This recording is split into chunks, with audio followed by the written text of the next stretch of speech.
মানুষের জীবনে সবসময় কিছু না কিছু ঘটে চলেছে। কখনো ভালো কিছু ঘটে, আবার কখনো দুর্ঘটনা ঘটে। এবার যখনই কোনো দুর্ঘটনা ঘটে, মানুষ ঈশ্বরের কাছে প্রার্থনা করে যে হে ঈশ্বর, আমাকে রক্ষা করুন, এই বিপদ থেকে আমাকে উদ্ধার করুন। বা সে সেই সমস্ত দোষ চাপিয়ে দেয় নিজের প্রারব্ধ, নিজের ভাগ্যের ওপর।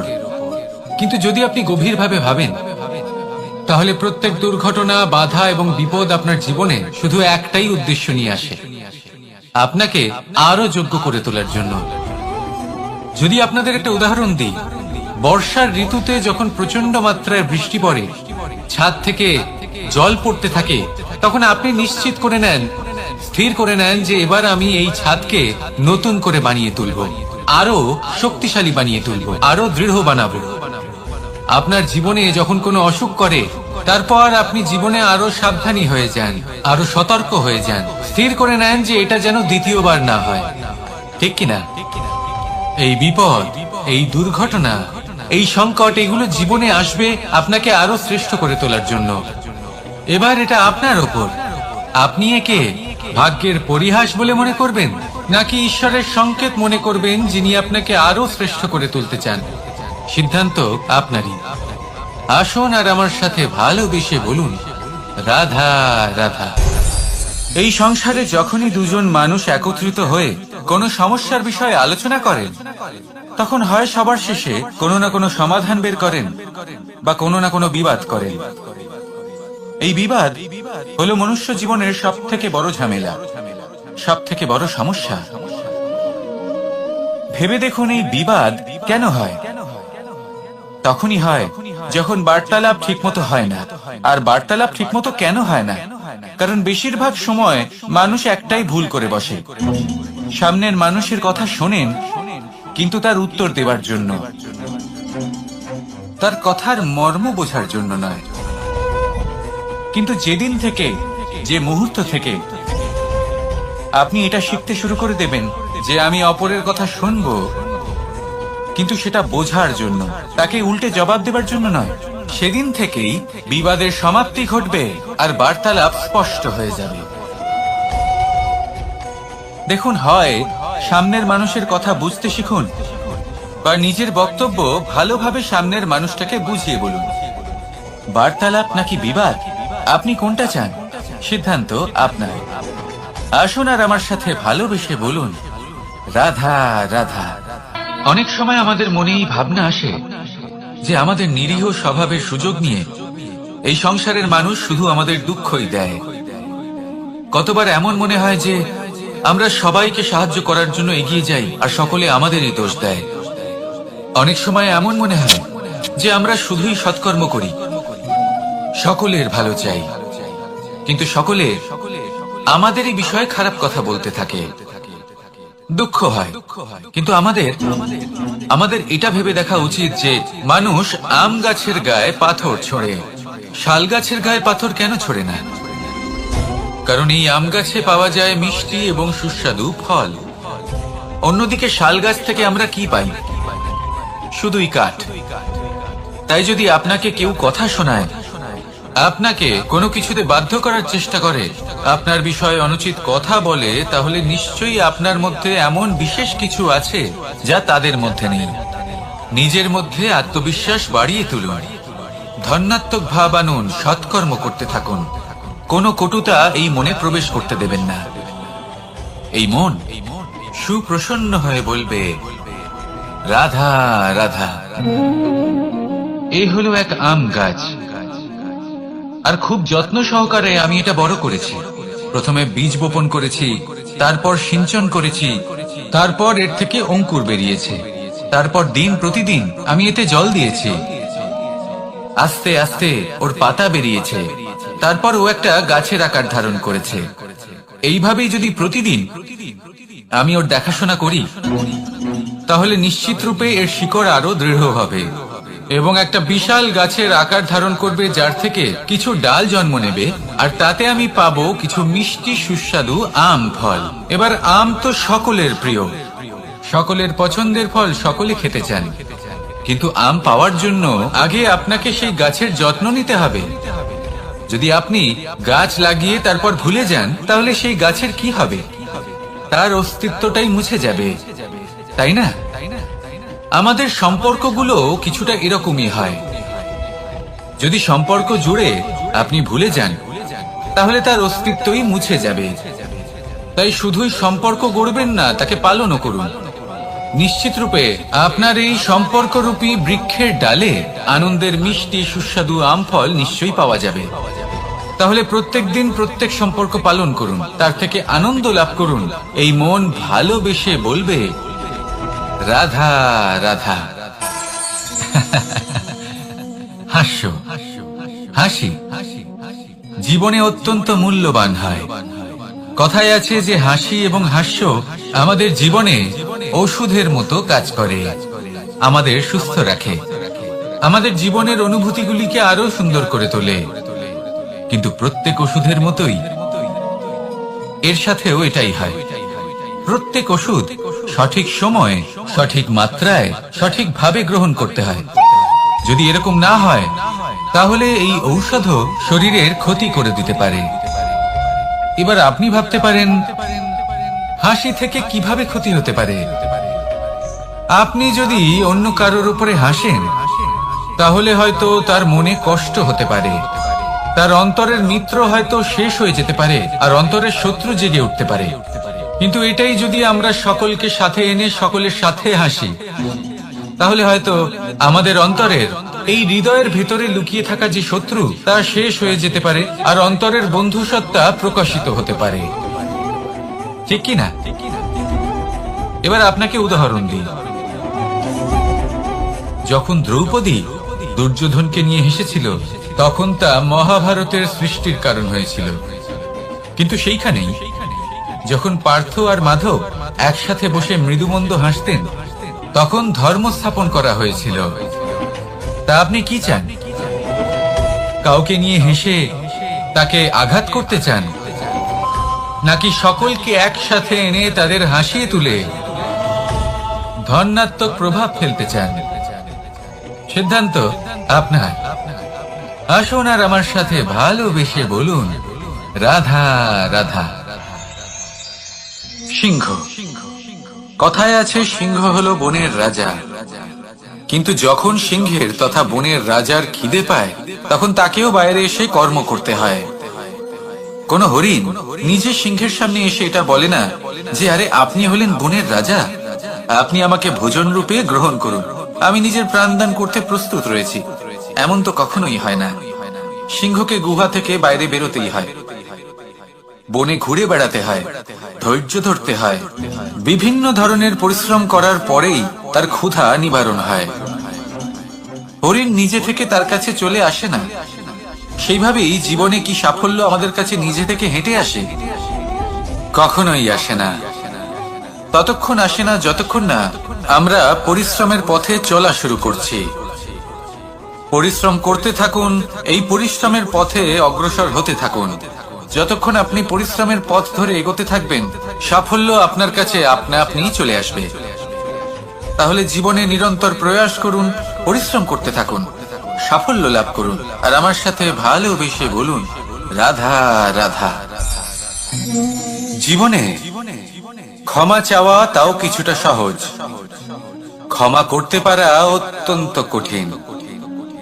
ক্ষমা দুই অক্ষরের এই শব্দ হতে পারে, কিন্তু অত্যন্ত বড় এই শব্দ, অত্যন্ত গুরুত্বপূর্ণ এই শব্দ। কখনো কখনো অন্য কাউকে ক্ষমা করে দেওয়া তাও কিছুটা সহজ কাজ, কিন্তু নিজেকে ক্ষমা করতে পারা অত্যন্ত কঠিন হয়ে দাঁড়ায়। অতীতে যদি আমাদের এমন কোনো ভুল হয় যে কারণে আমরা নিজেকে ক্ষমা করতে পারি না, অনেক সময় এমন কিছু ভুল করে বসি যে বিষয় শুধু আমরাই জানি, কিন্তু আমরা নিজেকে ক্ষমাই করতে পারি না, আর আমাদের বিকাশ সেখানে স্তব্ধ হয়ে যায়। কারণ যদি আপনি ক্ষমা করতে না শেখেন, নিজেকে ক্ষমা যদি না করতে পারেন, তাহলে তা আপনার জীবনের সব থেকে বড় বাধা হয়ে দাঁড়াবে।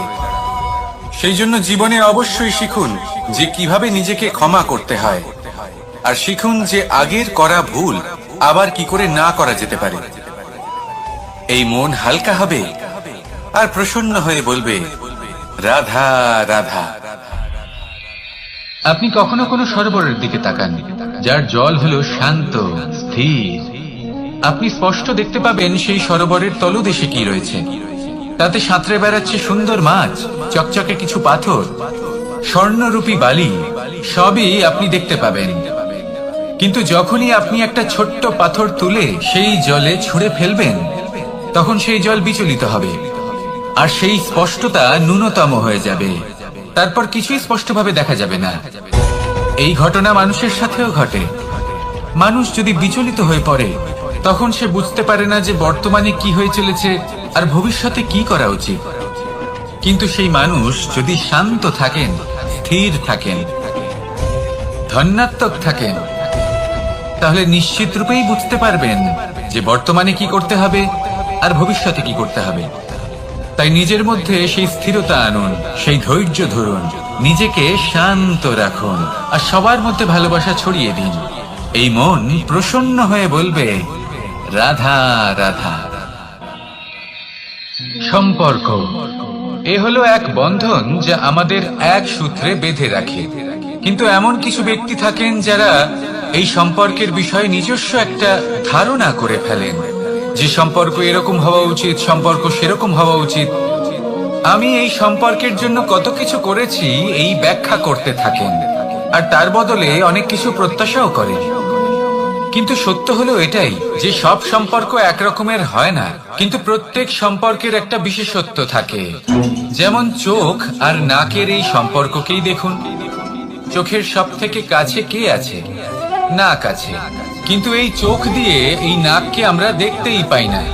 তবে কি ধরে নেব এই সম্পর্কের কোনো মূল্য নেই? এমনও নয়। ঠিক এইভাবেই যদি কোনো ব্যক্তি তার আবেগ আপনার কাছে ব্যক্ত করতে না পারেন বা প্রকট করতে না পারেন বা আপনাকে বোঝাতে না পারেন, তাহলে তার মানে এটা নয় যে তার সাথে আপনার সম্পর্কের তিক্ততা রয়েছে। এমনটা কখনোই নয়। শুধু চোখ আর নাকের এই সম্পর্কের মতোই হলো আমাদের জীবনে আমাদের আপনজনের সাথে সম্পর্ক। যদি কারোর ব্যবহার আপনার প্রতি অনুচিত হয় বা যদি কেউ অনুপস্থিত থেকে থাকে বা কেউ যদি আপনাকে বুঝতে না পারেন, তাহলে তার অর্থ এটা নয় যে আপনি সেই সম্পর্ক ভেঙে ফেলবেন। বুঝুন, আপনার জীবনে তার গুরুত্ব কোথায় আর তার জীবনে আপনার। সম্পর্ক গড়ে তুলুন, তাকে পালন করতে শিখুন, একসাথে মিলে চলুন। এই মন সুপ্রসন্ন হয়ে বলবে, রাধা রাধা। প্রারম্ভ শূন্যের দ্বারা হয়ে থাকে। তা সে ব্রহ্মাণ্ডই হোক, পৃথিবীই হোক, আদি ইত্যাদিই হোক, সবাই নিজের অস্তিত্ব শূন্য থেকে লাভ করে। এই শূন্য যার নিজের কোনো অস্তিত্ব নেই, কিন্তু সে সকলকে অস্তিত্ব দান করে থাকে। আমাদের এই শূন্যের মতো হতে হবে। যে আমাদের সাথে যুক্ত হবে তাদের অস্তিত্ব অনেক বেশি প্রখর হবে, বিশাল হবে, শ্রেষ্ঠ হবে। কিন্তু যেই আমরা তাদের থেকে দূরে যাব, তারা আমাদের উপস্থিতির আভাস পাবে, আমাদের গুরুত্ব বুঝতে পারবে। শূন্যই হলো সূত্রপাত, শূন্যই হলো সমাপ্তি। শূন্যকে কেউ যতই ছোট মনে করুক, কিন্তু এই শূন্য অত্যন্ত গুরুত্বপূর্ণ। তাই এই শূন্যের মতো হয়ে উঠুন আর আমার সাথে ভালোবেসে বলুন, রাধা রাধা। সাগরের ঢেউ সমুদ্র তটে ধাক্কা খেয়ে, পাথরের সাথে ধাক্কা খেয়ে তার আকার বদলে দিতে পারে। বিভিন্ন আকারের পাথরে এদের ঘষে ঘষে গোলাকার বানিয়ে দিতে পারে। কিন্তু এই সাগরের ঢেউ এদের নিজেদের আকার কখনো বদলায় না। কিন্তু এমন কেন? কারণ এরা বিচ্ছিন্ন হয়েও আবার একত্রিত হতে জানে। অর্থাৎ যখন এরা বিচ্ছিন্ন হয় তখন মতভেদ অবশ্যই, কিন্তু আবার একত্রিত হওয়া হলো এদের একতার প্রতীক। দেখুন, ঝগড়াঝাটি, তর্ক বিতর্ক, মতভেদ এগুলো জীবনের অভিন্ন অঙ্গ, কিন্তু এদের কখনো মনে প্রবেশ করতে দেবেন না। যদি মনে প্রবেশ করেও ফেলে, তাদের মনে ঘর করতে দেবেন না, এদের বের করে ফেলুন। এই ঝগড়াঝাটি, তর্ক বিতর্ক, মতভেদ এদের সারা জীবন সাথে নিয়ে চলবেন না। যদি একসাথে নিয়ে চলতে চান, তাহলে সকলকে একসাথে নিয়ে চলুন, ঢেউয়ের মতো। একতায় বিশ্বাস রাখুন। একসাথে মিলে যদি এগোতে থাকেন, তাহলে অনেক দূর পৌঁছবেন। নয়তো শুধু দূরের কথা ভেবেই যাবেন। কি চান সেই সিদ্ধান্ত আপনারই। আসুন আর আমার সাথে ভালোবেসে বলুন, রাধা রাধা। এই সাগর হলো বিশাল। কথায় আছে যে জীবনের উৎপত্তি সাগর থেকেই হয়েছে। কথাটা ঠিকও। এই সাগরই আমাদের ভিন্ন ভিন্ন ধরনের বনস্পতি প্রদান করেন, মণি এবং মুক্ত প্রদান করেন। আমরা কতটা তুচ্ছ সেই বিষয়ে আমাদের উপলব্ধি ঘটান, আমাদের প্রেরণা প্রদান করেন, যাতে আমরাও সাগরের মতো বিশাল হয়ে উঠতে পারি। এই সাগরের অনেকগুলো গুণ আছে যা আমরা শিখতে পারি। আজ আমি কথা বলবো একটা বিশেষ গুণের বিষয়। বেশিরভাগ মানুষ মালিন্য, নোংরা পদার্থ, নোংরা বস্তু, অপদ্রব্য এই সাগরে ভাসিয়ে দেন। কিন্তু সাগর এই পদার্থ নিজের মধ্যে একত্রিত করে রাখেন না, এই সব নিজের ভেতর থেকে বাইরে বের করে দেন। এ হলো অত্যন্ত শ্রেষ্ঠ একটা গুণ।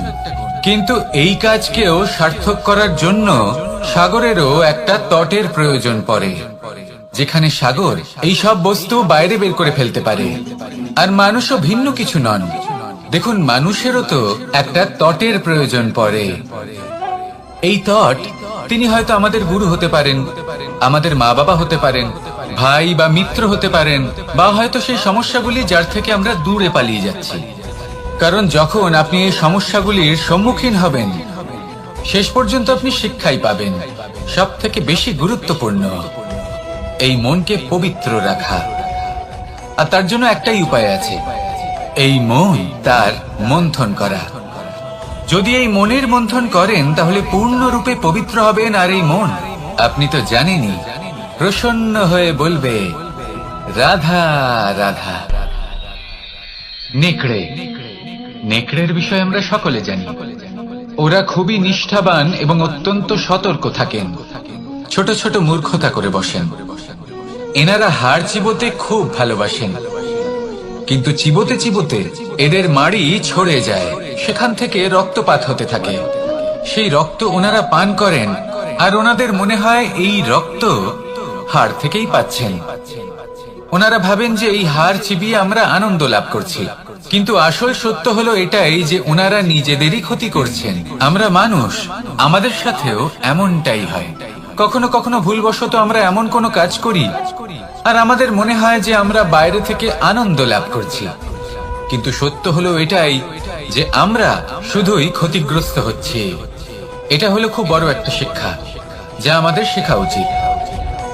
তা হলো এটা যে আমাদের বোঝা উচিত যে কখন আমরা লাভবান হচ্ছি আর কখন ক্ষতিটাকেই লাভ বলে মনে করছি। এই শিক্ষা যদি আপনি প্রাপ্ত করতে পারেন, তাহলে এই সংসারে আপনার থেকে বেশি প্রসন্ন আর কেউ থাকবেন না। তাহলে আসুন আর আমার সাথে ভালোবেসে বলুন, রাধা রাধা। মানুষের জীবনে তিনটি গুণ অত্যন্ত প্রয়োজনীয়: শ্রদ্ধা, বিনম্রতা, যোগ্যতা।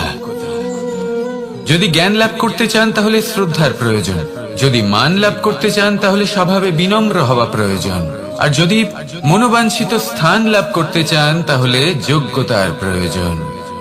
বিষয়টা সহজ।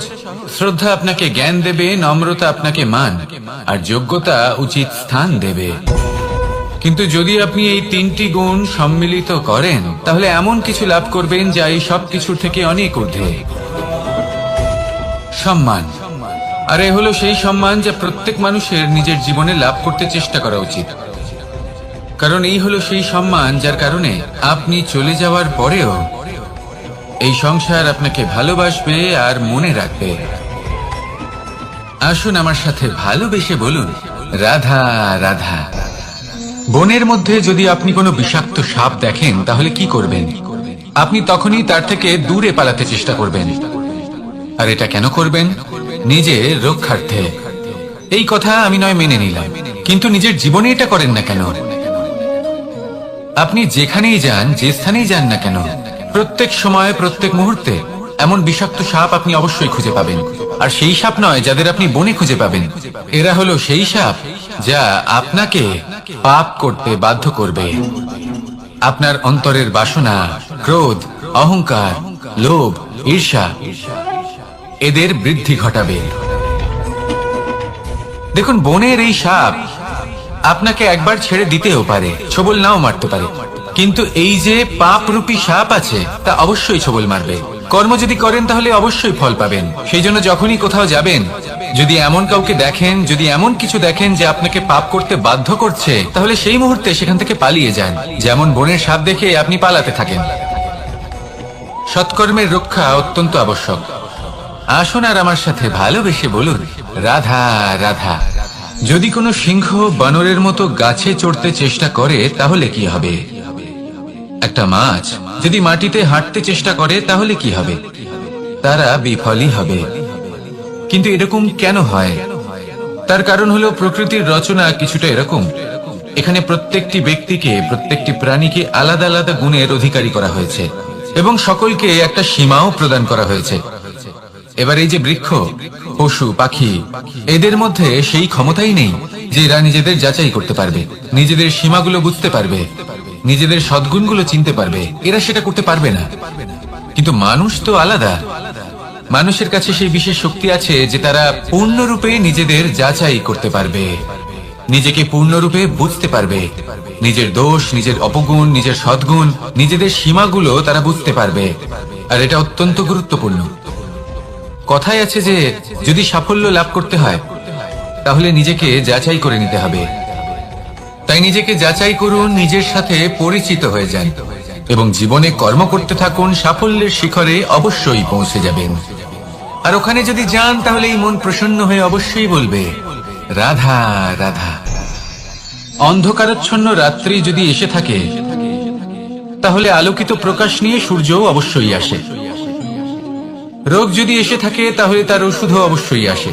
সমস্যা যদি আসে তাহলে সেই সমস্যার সমাধানও নিজে থেকেই আমাদের কাছে চলেই আসে। এই সংসার, এই জীবনের শুধুমাত্র একটাই নিয়ম আছে, আর তা হলো এটাই। এই সংসার হলো একটা চক্রের মতো। এতে শাশ্বত বলে কিছু নেই, নিত্য বলে কিছু নেই। আর যা কিছুই রয়েছে সব বদলাতে চলেছে। যদি আপনার জীবনে দুঃখ থাকে, সমস্যা থাকে, যদি আপনি বিপদ দ্বারা আচ্ছন্ন, তাহলে মনে রাখবেন সবকিছু বদলে যেতে চলেছে। দুঃখের সময় কাঁদবেন না, মনকে আরো দুঃখী করে তুলবেন না, কারণ এখানে যা কিছুই এসেছে তা যাওয়ার জন্যই এসেছে। তাহলে এত চিন্তা কিসের? আনন্দ সহকারে জীবন যাপন করুন আর আমার সাথে ভালোবেসে বলুন, রাধা রাধা। রাত্রিবেলায় যখন আলোকিত জোনাকিদের দেখেন তখন মন প্রসন্ন হয়ে ওঠে। এদের দেখতে খুবই সুন্দর লাগে। আর এমন ঠিক কেন হয়? প্রথম হলো এটাই যে রাতের বেলায় চতুর্দিক অন্ধকারাচ্ছন্ন থাকে। এমত অবস্থায় যদি আমরা কোথাও একটু প্রকাশ দেখি তাহলে সেটাই আশার কিরণের ন্যায় মনে হয়। সেই প্রকাশই আমাদের মন প্রসন্ন করে তোলে। আর সেই জন্য যে সকল মানুষ রাতের বেলায় কোনো জোনাকি দেখতে পান তারা প্রসন্ন হয়ে যান। এবার কখনো কখনো জীবনে আমাদের মনে হয় যে চতুর্দিকে শুধুমাত্র অন্ধকারই হয়ে আছে। প্রত্যেকেরই তা কখনো মনে হয়। আর তখনই আমাদের নিরাশ হলে চলবে না, আমাদের দুঃখী হলে চলবে না। সেই সময় আমাদের খুঁজতে হবে নিজেদের আশেপাশে, চতুর্দিকে, আর কোথাও না কোথাও আমরা প্রকাশ অবশ্যই দেখতে পাবো। আশার একটা কিরণ অবশ্যই দেখতে পাবো। কেউ এমন একটা কর্ম করেন যেটা দেখে আমরা প্রেরিত হয়ে যাই।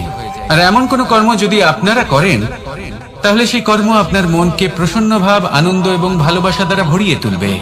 আপনার অন্তরে সেই অন্ধকারের অন্ত করবে, দুঃখেরও অন্ত করবে। আর এই মন প্রসন্ন ভাব নিয়ে বলবে, রাধা রাধা। মনুষ্য জীবনের সব থেকে বেশি গুরুত্বপূর্ণ বিষয় হলো মনের একাগ্রতা। এই সংসারের যে কটি মহান কার্য সম্পাদন হয়েছে তা হলো মনের এই একাগ্রতার একমাত্র ফল। আপনি অবশ্যই দেখে থাকবেন অনেক ছোট বড় নদী যা বয়ে চলে তাদের সামনে একটা বাঁধ নির্মাণ করা হয় সেই সব নদীর জল সঞ্চয় করতে। বাঁধ হয়ে গেলে প্রয়োজন মতো বা মনের ইচ্ছে মতো তাকে ব্যবহার করা সম্ভব। এবার এটাই আমাদের মনের সাথেও সম্ভব। আমাদের মনের একাগ্রতা আজকের দিনে দাঁড়িয়ে বিভিন্ন ধরনের বিকার, ক্রীড়া এবং ভোগের মধ্যে ভাগ হয়ে গেছে। একে একত্রিত করতে হবে, একটা বাঁধ নির্মাণ করতে হবে, কর্মের বাঁধ। আপনাকে শুধু এটাই করতে হবে, যেটা উচিত কর্ম সেটাই করুন, যেটা অনুচিত কর্ম সেটা করা থেকে নিজেকে বিরত রাখুন। ব্যাস, এই কাজটাই আপনি করতে থাকুন। মনের মধ্যে একাগ্রতার বাঁধ নির্মাণ করুন। আর একবার যদি তা নির্মাণ হয়ে যায় তাহলে যখন চাইবেন, যেখানে চাইবেন, যতটা চাইবেন একাগ্রতা প্রয়োগ করতে পারবেন। আর একবার যদি আপনি এটা শিখে যান তাহলে এই সংসারকে বদলে ফেলার মতো কাজ আপনি করতে পারবেন, সমাজকে শোধরাবার মতো কাজ করতে পারবেন। তাহলে এই মনকে একাগ্র করুন আর আমার সাথে ভালোবেসে বলুন, রাধা রাধা।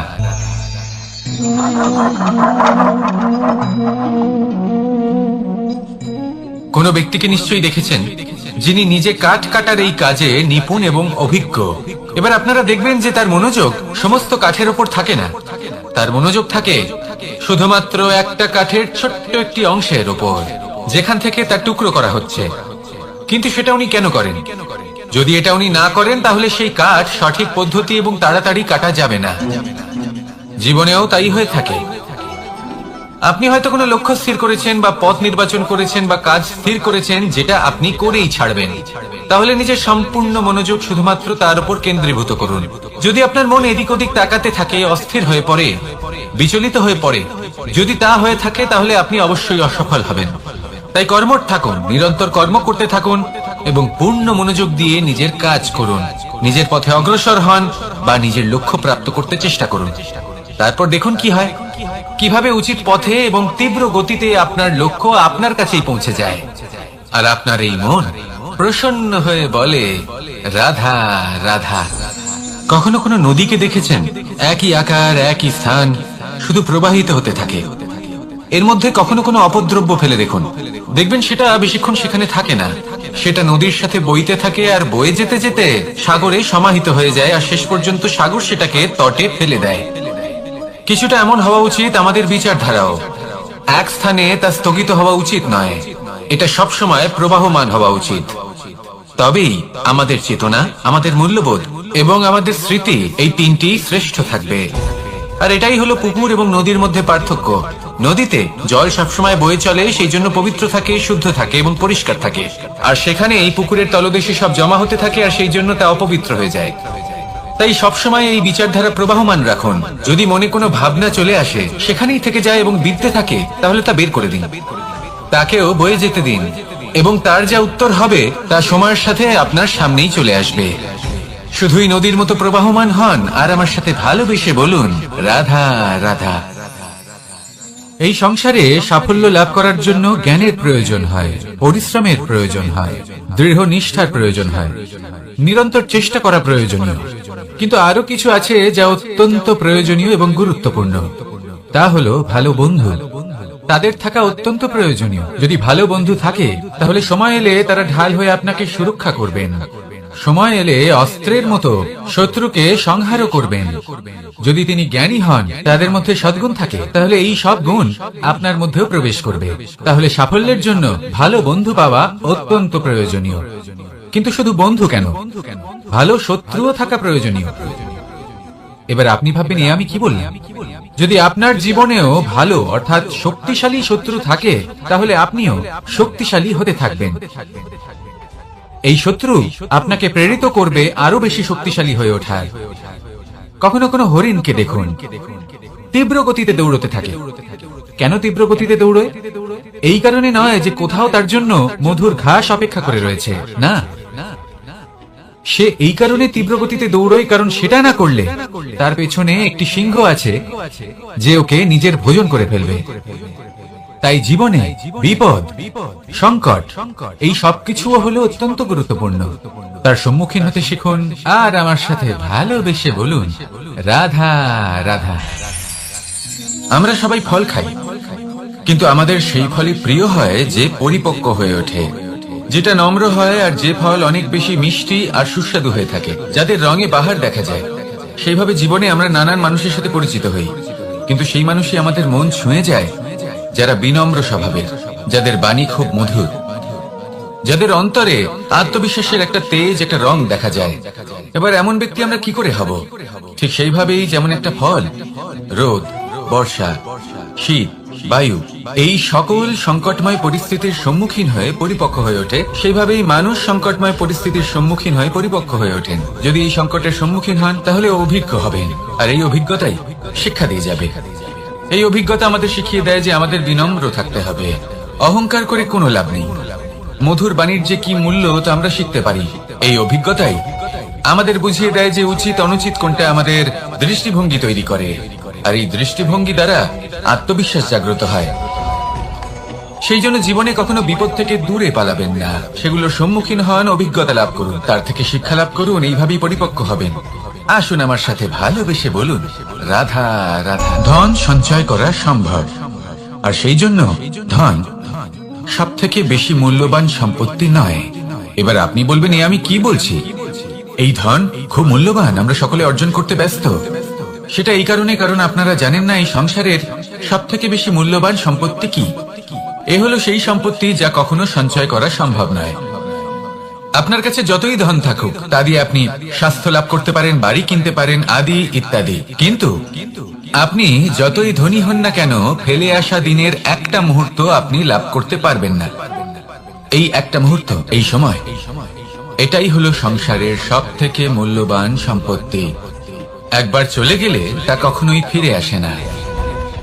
আর এই মুহূর্ত যতই চলে যাক না কেন, আমরা স্মৃতির মাধ্যমে সেগুলি যাপন করতে পারি, তার আনন্দ উপভোগ করতে পারি। আর যার সাথে আমরা সময় অতিবাহিত করেছি তার স্মৃতিতে আমরা চিরকাল জীবিত থাকতে পারি। সেই জন্য সময় সব থেকে মূল্যবান সম্পত্তি, তাকে এইভাবে নষ্ট করবেন না।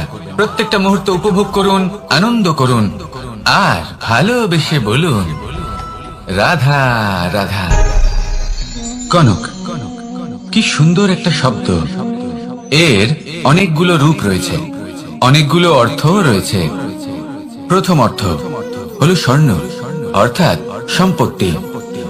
দ্বিতীয় অর্থ ধুতুরা, অর্থাৎ গাছের ছোট একটা বীজ, যা কিনা অত্যন্ত শক্তিশালী হয়।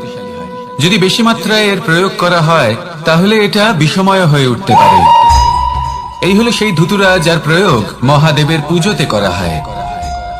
এবার প্রশ্ন হলো এটাই যে এই স্বর্ণ এবং এই ধুতুরার মধ্যে মিল কি রয়েছে। মিল হলো এটাই যে এই দুটোই মানুষকে মত্ত করে তোলে। ধুতুরা মানুষকে তখন মত্ত করে যখন তাকে সেবন করা হয়, কিন্তু স্বর্ণ, ধন, সম্পত্তি, মানুষ সেটা যতটাই অর্জন করে নেয় সেটাই যথেষ্ট। এই স্বর্ণ মানুষের ভাবনা চিন্তা করার ক্ষমতাকে বশ করে ফেলে। মানুষ সম্পত্তির লোভে মত্ত হয়ে ওঠে, কারণ যে যত চমৎকারী, যতটা অমূল্য হয় তাকে সামলানো কিন্তু ততটাই কঠিন, তাই না? তাই মনে রাখবেন, ধন, স্বর্ণ, সম্পত্তি এগুলো ধুতুরার থেকেও অনেক বেশি বিষাক্ত হতে পারে। তাই এর উপর আত্মসংযমের একটা কবচ পরিয়ে রাখবেন এবং বিবেকের শক্তির সাথে এগুলো প্রয়োগ করুন, তবেই কল্যাণ হবে। আসুন আমার সাথে ভালোবেসে বলুন, রাধা রাধা। আমার কাছে যশোদা মা যেমন, আমার কাছে দেবকী মা যেমন, আমার কাছে ঠিক তেমনই হলেন গোমাতা। এবার ভেবে দেখার বিষয় হলো এটা যে এই সংসারে অসংখ্য প্রাণী আছে, একজন গাইকে একজন মায়ের মর্যাদা কেন দেওয়া হয়? তাহলে এর অনেকগুলো কারণ আছে। এই গাই অর্থাৎ গোমাতা, এনারা হলেন অত্যন্ত শান্ত, শান্তি প্রিয়, কখনো কারোর কোনো ক্ষতি করতেই পারেন না। গোমাতা যে দুধ নিজের বাছুরকে পান করান সেই দুধই আমাদেরও দেন। সেই দুধ পান করে আমরা শক্তি লাভ করি। এই দুধ থেকে আমরা মাখন, ঘি, পায়েস, এইসব সুস্বাদু খাবার লাভ করি। গোমাতার গোবর আমাদের জ্বালানি হিসেবে সাহায্য করে, যার ফলে খুব কম সংখ্যক কাঠ ব্যবহার করা যায় এবং বেশিরভাগ জঙ্গল সুরক্ষিত থাকে। গোমাতার গোমূত্র, সেটাও আমাদের কাছে লাভজনক। এর দ্বারা আমরা অনেক রোগ থেকে মুক্তি লাভ করতে পারি। গোমাতা যখন একটি বাছুরকে জন্ম দেন তখন সেই বড় হয়ে আমাদের ক্ষেত কর্ষণ করে। সেই জন্য গাইকেও জীবনে মায়ের মর্যাদা দেবেন। যতটা সম্ভব তাকে সেবা করুন এবং ভালোবেসে তাকে পালন করুন। এই মন নিজে থেকেই প্রসন্ন হয়ে বলবে, রাধা রাধা।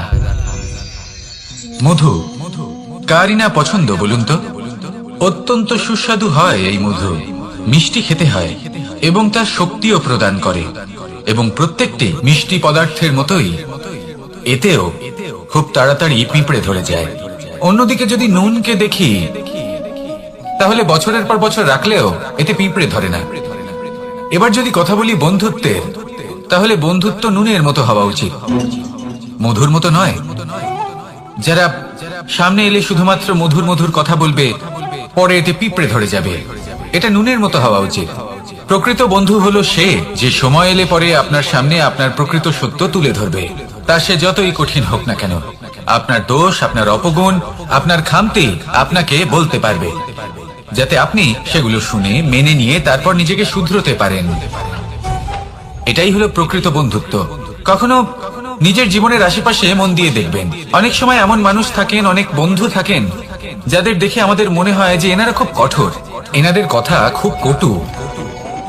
কিন্তু বেশিরভাগ এমন মানুষের মনটা যদি বুঝতে পারেন তাহলে দেখবেন তাতে কোনো মালিন্য নেই, এনাদের মন অত্যন্ত পবিত্র হয়। যদি আপনার জীবনেও এমন কোনো ব্যক্তি থেকে থাকে, এমন বন্ধু থাকে, তাহলে তাদের আগলে রাখুন আর আমার সাথে ভালোবেসে বলুন, রাধা রাধা। যতক্ষণ আমরা এই সংসারে জীবিত ততক্ষণ আমাদের সাথে সবকিছু থাকে, আমাদের ধন, সুখ স্বাচ্ছন্দ্য, আমাদের মিত্রগণ, আমাদের পরিবার, এই সমাজ, এই সবকিছু আমাদের সাথে থাকে। যেদিন আমরা এই সংসারকে ত্যাগ করব, এদের মধ্যে কেউ আমাদের সাথে যাবে না, না ধন, না স্বাচ্ছন্দ্য, না সম্পত্তি। এই সকল মানুষ, এই সমাজ, এরা শুধুমাত্রই শ্মশান পর্যন্ত আমাদের সাথে থাকতে পারবেন। তারপরে যদি আমাদের সাথে কিছু যেতে পারে তাহলে তা শুধুই আমাদের ধর্ম। আর এই সংসারে আমরা নিজেদের যে সুনাম রেখে যাই সেটা সম্ভব শুধুমাত্র কর্মের দ্বারা। সেই জন্য সংসারে যতদিন পর্যন্ত জীবিত আছেন, যদি কিছু অর্জন করতে চান তাহলে ধর্ম অর্জন করুন, ধর্মের বিষয়ে স্পষ্টতা অর্জন করুন এবং কর্ম অর্জন করুন। এটাই হবে আপনার অতীত এবং এটাই হবে আপনার ভবিষ্যৎ, এবং এটাই সকলকে প্রেরণা প্রদান করবে। আসুন আমার সাথে ভালোবেসে বলুন, রাধা রাধা। অসুখ। এমন কোন মানুষ আছেন এই সংসারে যার অসুখ করে না? প্রত্যেক মানুষ কখনো না কখনো অবশ্যই অসুস্থ হয়েছে, তার এই শরীর রোগের শিকার অবশ্যই হয়েছে। এবারে দেখুন, এই রোগ আসে আবার এই রোগ চলেও যায়, কিন্তু সেই রোগ আমাদের কষ্ট দিতে কেন সক্ষম হয়? কারণ হলো স্বচ্ছতা। যদি এই স্বচ্ছতা শরীরে না থাকে তাহলে মানুষকে শারীরিক কষ্ট পেতেই হবে। ঠিক সেইভাবেই অত্যন্ত প্রয়োজনীয় হলো এই স্বচ্ছতা যেন মনেও থাকে। যদি এই স্বচ্ছতা মনে না থাকে তাহলে মানুষ চারিত্রিকভাবে কষ্ট সহ্য করেন। এবারে নিবারণ কি হতে পারে? বড়ই সহজ এর উপশম। যদি রোগ শরীরে হয় তাহলে সর্বপ্রথম স্বচ্ছতা বজায় রাখতে শিখুন, এই শরীরকে পরিষ্কার রাখতে শিখুন। বিচক্ষণতার সাথে এই রোগের সম্মুখীন হন, ভয় পাওয়ার কোনো দরকার নেই। ব্যায়াম করতে থাকুন, সব ঠিক হয়ে যাবে। সেইভাবেই যদি এই অসুখ মনে হয় তাহলে কি করা যায়? সর্বপ্রথম তার আধারের উপরে নজর দিন। আপনার এই আধারই হলো আপনার আহার। যা আপনি আহার করবেন সেরকমই মানুষ হয়ে উঠবেন, সেইভাবেই আপনি যেরকম ভাবেন সেরকমই মানুষ হয়ে উঠবেন। সেই জন্য নিজের ভাবনাকে শুভ করুন, নিজের দৃষ্টিভঙ্গিকে শুভ করে তুলুন, সবকিছু সঠিক হবে। আপনার আমার সবার মধ্যেই এক রাক্ষস বাস করে, তার সম্মুখীন হন, তাকে পরাস্ত করুন।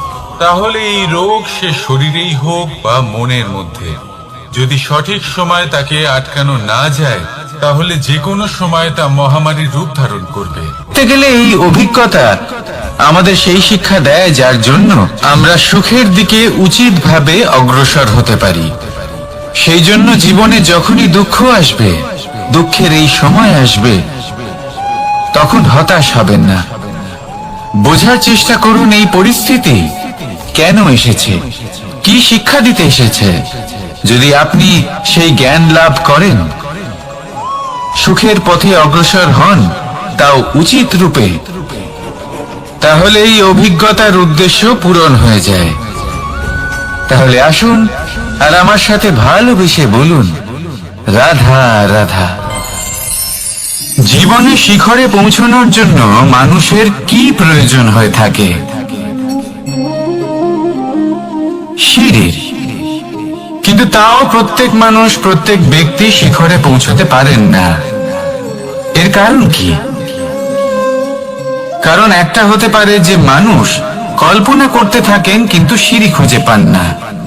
কিছু মানুষ খুঁজে নেন, কিন্তু তা পেয়ে এতটাই প্রসন্ন হয়ে যান যে তারপর আর কোনো কর্মই করেন না। খুব সোজা ব্যাপার। অনেক মানুষ সিঁড়ি খুঁজে পান না, আর যদি পেয়েও যান তাও যতক্ষণ না তাতে চড়ছেন সেই শিখরে পৌঁছবেন কি করে? যতক্ষণ না আপনি পরিশ্রম করছেন, যতক্ষণ না সেই সিঁড়িতে আপনি চড়ছেন, যতক্ষণ না ক্লান্ত হচ্ছেন, আপনার পায়ে হাঁটুতে ব্যথা না হচ্ছে, ততক্ষণ এই শিখরে পৌঁছানোর সৌভাগ্য লাভ করতে পারবেন না। তাহলে কল্পনার সাথে কর্ম করুন, পরিকল্পনার সাথে পরিশ্রম করুন, সবকিছু পাবেন। আসুন আমার সাথে ভালোবেসে বলুন, রাধা রাধা। শক্তি এক অত্যন্ত বিচিত্র বস্তু, বা বলতে পারেন অনুভূতি। পিতা সবসময় চান যেন তিনি তার শক্তি পুত্রকে। আসুন আপনাকে সহজে বোঝাই। যদি আপনি সুপাত্র হন আর আপনাকে শক্তি দেওয়া হয়, তাহলে আপনি সেই শক্তির গুরুত্ব বুঝবেন, কোথায় সেই শক্তি প্রয়োগ করা উচিত সেটা বুঝবেন। আর এটা যেহেতু অর্জন করা শক্তি হবে, সেই শক্তির অপব্যবহার হবে না। কিন্তু যদি এই আপনি কুপাত্র হন আর যদি আপনাকে এই শক্তি দেওয়া হয়, তাহলে কি হবে? দেখতে গেলে এই শক্তি আপনি দান হিসেবে পেয়েছেন, তাই না আপনি এই শক্তির গুরুত্ব বুঝবেন আর না এর প্রয়োগ আপনি জানবেন। তার অপব্যবহার হওয়া সুনিশ্চিত। তাই যদি আপনি কোনো শক্তি অর্জন করতে চান, তাহলে আগে তার যোগ্য হয়ে উঠুন। পুত্র নয়, পাত্র হয়ে উঠুন। আর আমার সাথে ভালোবেসে বলুন, রাধা রাধা।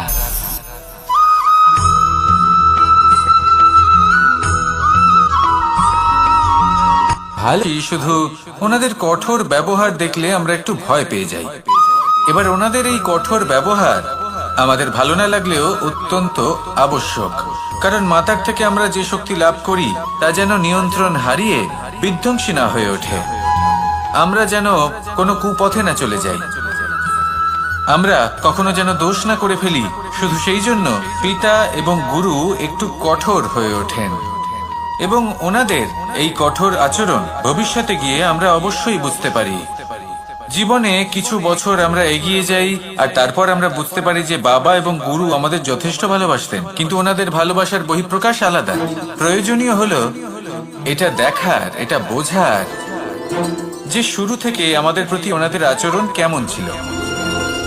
ওনাদের কঠোর হওয়ার পেছনে ওনাদের ভালোবাসাটা বোঝার চেষ্টা করুন, ওনাদের চিন্তাটা বোঝার চেষ্টা করুন, ওনাদের পথ প্রদর্শনের আড়ালে আপনার ভবিষ্যতের জন্য যে পরিকল্পনা ওনারা করেছেন সেটা বোঝার চেষ্টা করুন।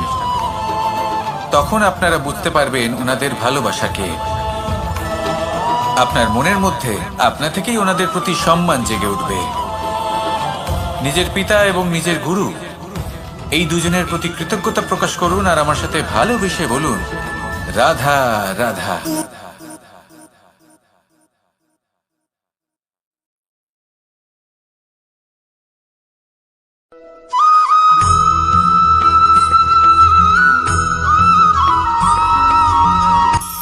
কখনো কোনো বাগানের কোনো বৃক্ষকে দেখেছেন যেখানে সুগন্ধি ফুল থাকে, রসালো ফল থাকে?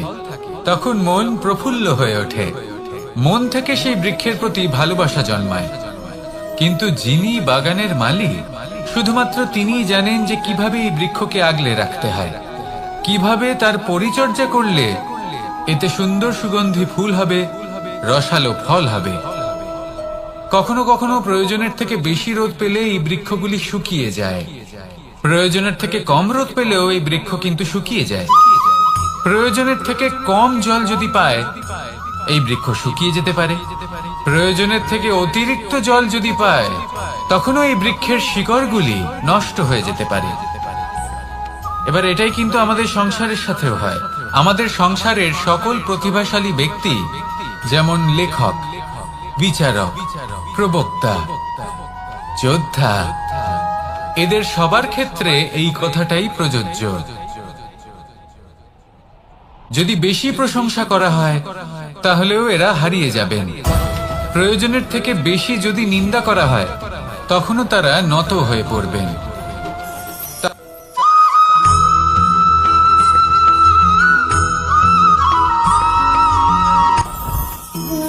জীবনে কিছু শেখা অত্যন্ত গুরুত্বপূর্ণ। এবার কি কি শিখতে হবে সেই সব শেখানোর জন্য অনেক শিক্ষক রয়েছেন, কিন্তু কি শিখবেন না আর কি করবেন না এটা আমাদের নিজের অভিজ্ঞতা দিয়ে শিখতে হয়। কিন্তু তার মানে এটা নয় যে যদি আপনাকে শিখতে হয় যে আগুনের তাপ কতটা, আপনাকে আগুনের মধ্যে হাত দিতে হবে। না, অন্য কারোর অভিজ্ঞতা দ্বারাও শিখতে পারেন।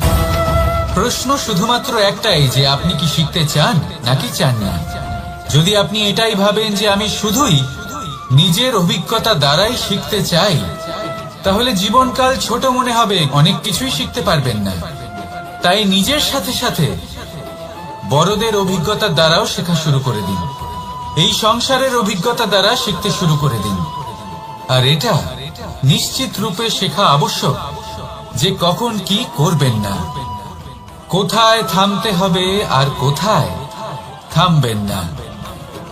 তাহলে আসুন আর আমার সাথে ভালোবেসে বলুন, রাধা রাধা।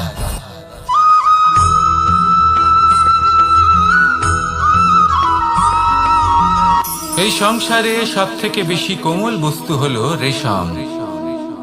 এই রেশম এতটাই কোমল হয় যে এর পুরো একটা থান শুধুমাত্র একটা হাতে ধরা সম্ভব। কখনো ভেবে দেখেছেন এই রেশম কিভাবে হয়? একটি কীট তার লালার দ্বারা উৎপন্ন হয়। এই কীট সেই রেশমকে পাক দিতে থাকে, পাক দিতেই থাকে আর আস্তে আস্তে তার মধ্যেই জড়িয়ে পড়ে। শেষে ওর এই সুন্দর অমূল্য সৃষ্টি রেশমের এই সুতো তার নির্মাণ কার্য পূর্ণ হয়, কিন্তু তাতেই ও নিজে বন্দী হয়ে যায়। নিজেরই মায়াজালের এই বন্দী গৃহে নিজেই ফেঁসে যায়। এবার এই সুতোকে ব্যবহারযোগ্য করে তোলার জন্য এই কীটগুলিকে এই কবচের সাথেই ফুটন্ত জলে ফেলে দেওয়া হয়। এই সংসারে যদি আমাদের স্বপ্ন এই সংসারের দুঃখ হরণ করার জন্য, এই সংসারে সুখ বিতরণ করার জন্য হয়, তবেই আমাদের প্রগতি সম্ভব। যদি আমাদের এই স্বপ্ন শুধুই আমাদের এবং আমাদের স্বার্থ সিদ্ধির জন্য হয়, তাহলে এই স্বপ্ন আমাদের অন্ধ করে দেবে, আমাদের অন্ধকারের পথে নিয়ে যাবে, আর আমরাও সেই কীটের মতো হয়ে যাব।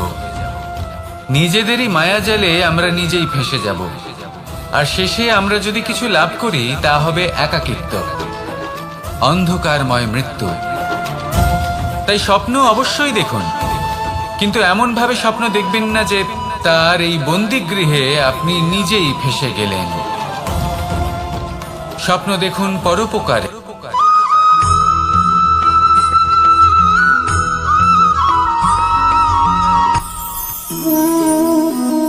শক্তি এক অত্যন্ত বিচিত্র বস্তু, বা বলতে পারেন অনুভূতি। পিতা সবসময় চান যেন তিনি তার শক্তি পুত্রকে। আসুন আপনাকে সহজে বোঝাই।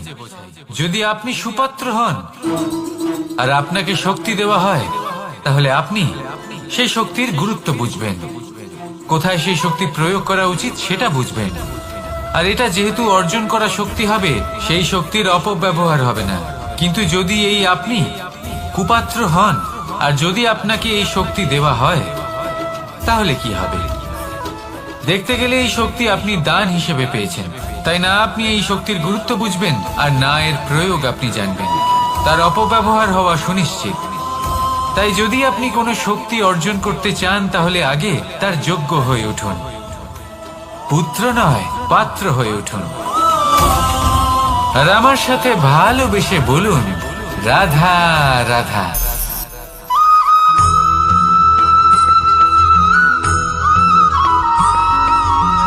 এই সংসারে প্রত্যেক মানুষ এটাই চান যে তিনি যেন ধনবান হন, আর্থিক অবস্থা তার ভালো থাকে, ওনার বাড়িতে লক্ষ্মীর আগমন হয়। কিন্তু সেটা হবে কি করে, সেটাই হলো প্রশ্ন। কেউ বলেন যে যদি পরিশ্রম করো তাহলে ধন অর্জন সম্ভব, কেউ বলেন যে যদি বিদ্যা লাভ হয় তবেই ধন অর্জন সম্ভব, কেউ বলেন যে যদি বলশালী হও তবেই সম্পন্ন থাকবে। ভালো কথা, যদি তাই হয়ে থাকে, তবে দিনমজুর সারা দিন পরিশ্রম করেন, তিনি কেন ধনী হন না? অনেকজন বিদ্বান মানুষ আছেন এই সংসারে, তারা কেন ধনবান হন না? অনেক সংখ্যক বলশালী ব্যক্তি আছেন, তাদের কাছে ধন নেই কেন? তাদের কেন ধনের অভাব হয়? আবার এমনও কিছু মানুষ আছেন যারা পরিশ্রম করেন, তারা দিনমজুর, কিন্তু তারা ধন অর্জন করতে পারেন। কিছু বিদ্বান ব্যক্তি আছেন যাদের কাছে অধিক মাত্রায় ধন রয়েছে। কয়েকজন বলশালী ব্যক্তি রয়েছেন যাদের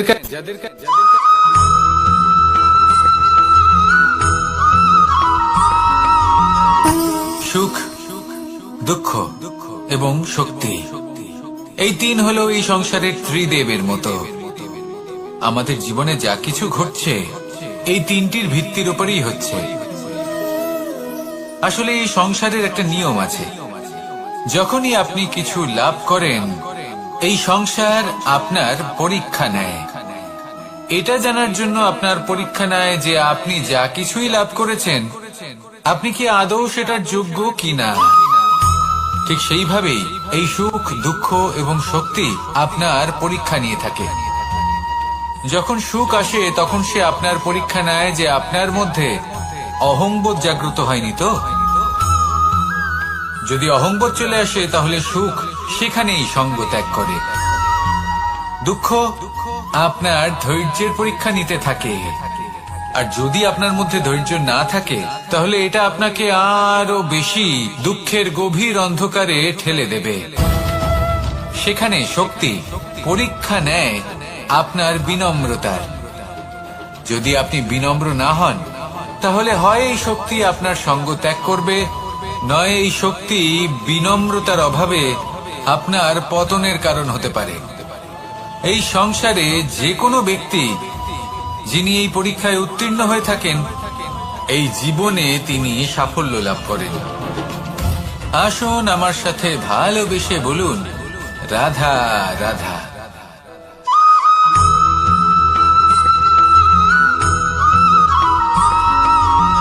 পঞ্চতত্ত্বের মধ্যে দ্বিতীয় তত্ত্ব হল ধরণী, ভূমি, যাকে আমরা ধরণী মাতা বলি। এই ধরণী ধৈর্য ধারণ করে, আর এর উপরেই আমাদের সমগ্র সংসার নির্ভরশীল।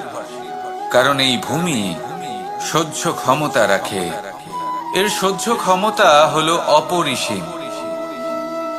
সন্তান যতই আঘাত প্রদান করুক না কেন প্রেম পূর্বক সহ্য করে, আর তার বদলে অমূল্য রত্ন প্রদান করে। সন্তান যদি হাল চালায় তাহলে তার বদলে তাকে অন্ন প্রদান করে। এটাই হলো ধরণী। এবার এর থেকে আমরা কি শিক্ষা পেতে পারি? এটাই যে কারোর জন্য কিছু করা বা কাউকে কিছু দেওয়া মনে কোনো কামনা ছাড়াই। আর এই কথাটা বুঝে যান, যদি কারোর জন্য কামনা না রেখে বা কোনো পাওয়ার আশা না রেখে কারোর জন্য কিছু করেন বা কারোকে কিছু দেন, যদি এটা আপনি শিখতে পারেন তবে আপনি ভালোবাসতে শিখে গেছেন। আর সেই জন্যই এই ধরিত্রীকে মাতা বলা হয়। কারণ মাতা শুধু উনি নন যিনি গর্ভে সন্তানকে ধারণ করেন, মাতা তো উনিও যিনি জীবন বাঁচতে শেখান, যিনি জীবন বাঁচার উদাহরণ প্রদান করেন।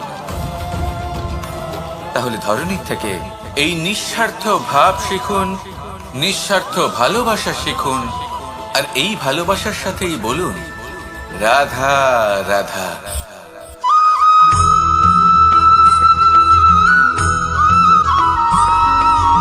মানুষ জন্মগ্রহণ করে, তার সাথে ভয়েরও জন্ম হয়। ছোটবেলা থেকেই আমাদের মনে কোনো না কোনো প্রকারের ভয় থেকেই যায়। কেউ এই বিষয়ে ভয় পায় যে তার কোনো বস্তু তার থেকে দূরে চলে যাবে, কেউ এই বিষয়ে ভয় পায় যে আমি নিজেকে হারিয়ে ফেলব, কেউ এই ভেবে ভয় পায় যে আমার প্রিয়জনেরা তারা যেন আমার থেকে দূরে না চলে যায়, কেউ এই ভেবে ভয় পায় যে আমরা যেন পথ না হারিয়ে ফেলি, আদি ইত্যাদি। কিন্তু সত্যি কথা বলতে ভেবে দেখুন এই ভয় বাস্তবে কি? শুধুই একটা মনস্থিতি, আর কিছুই নয়। যা কিছু আপনি জীবনে পেয়েছেন তা একদিন আপনাকে হারাতে হবে। এই জীবন হলো আপনারই, কিন্তু তাও একদিন সমাপ্ত হবে। তাই ভয় পেয়ে কি লাভ? এই ভয় শুধু আপনাকে জীবন যাপন করা থেকে বাধা দিচ্ছে, আর কিচ্ছু নয়। পথ হারিয়ে ফেললেই বুঝতে পারবেন যে নতুন পথ কিভাবে বানাতে হয়। কিছু মানুষকে জীবন থেকে হারালে তবেই আপনি বুঝবেন যে আপনার আপনজনকে। এই ভয়ের কারণে ভীত হয়ে থাকবেন না। এই তারা নক্ষত্র অন্ধকারের অভাবে গুরুত্ব হারায়। শিবকেও মহাদেব হওয়ার জন্য বিষপান করতে হয়েছিল। প্রত্যেক পরিস্থিতি, প্রত্যেক সাফল্য আপনার পরীক্ষা নেবে, তাতে উত্তীর্ণ হওয়া হলো আপনার কর্ম। যখনই আপনি ভয় পাবেন বা সংকটের সম্মুখীন হবেন, তখন সাহসের সাথে তার সম্মুখীন হন। মনে রাখবেন, যে সম্মুখীন হতে জানে সাফল্য তার সাথে সবসময় থাকে। আসুন আর আমার সাথে ভালোবেসে বলুন, রাধা রাধা।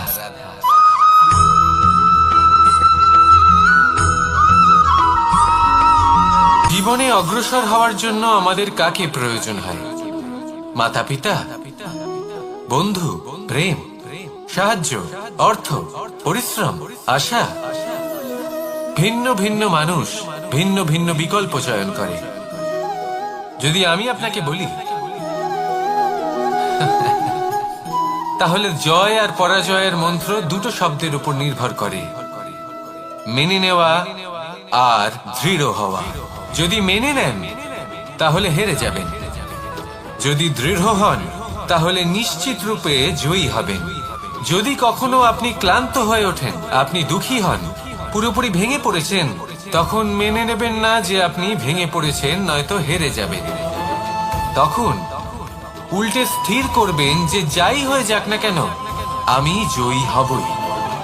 আর আপনি দেখবেন যে জয় নিশ্চিত রূপে আপনার কাছেই আসবে। তাহলে এই কথা মনে রাখবেন আর আমার সাথে ভালোবেসে বলবেন, রাধা রাধা।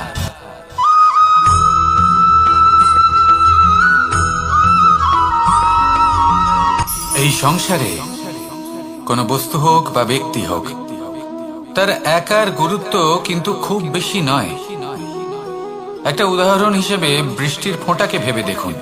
যদি একটি বৃষ্টির ফোঁটা হয় তাহলে তার খুব বেশি গুরুত্ব থাকে না, কিন্তু যখন সহস্র বৃষ্টির ফোঁটা মেঘের মধ্যে দিয়ে ঝরে পড়ে, তখন সেটা বর্ষার রূপ ধারণ করে। সেই বর্ষা যা এই প্রকৃতিকে শান্ত করে। সেইভাবেই পাথরের ছোট টুকরো, তার খুব বেশি গুরুত্ব থাকে না, কিন্তু যখন অসংখ্য পাথরের টুকরো একত্রিত হয় তখন তা পর্বতের আকার ধারণ করে। সেইভাবেই কিছু মানুষ যখন একত্রিত হন তখন তৈরি হয় পরিবার, কিছু পরিবার যখন একত্রিত হয় তখন তৈরি হয় সমাজ, যখন অনেক সংখ্যক সমাজ একত্রিত হয় তখন তৈরি হয় রাজ্য। এবার এই রাজ্যের সব থেকে গুরুত্বপূর্ণ ব্যক্তি হতে পারেন রাজা, কিন্তু তাও সেই রাজা একা কিছু করতে পারেন না। যুদ্ধ লড়ার সময় তারও নিজের সৈন্যদলকে প্রয়োজন পড়ে। কিন্তু এই সংসারে এমন একজন ব্যক্তি আছেন যিনি একাই সব কাজ করতে থাকেন, এবং সেই ব্যক্তি হলেন মা।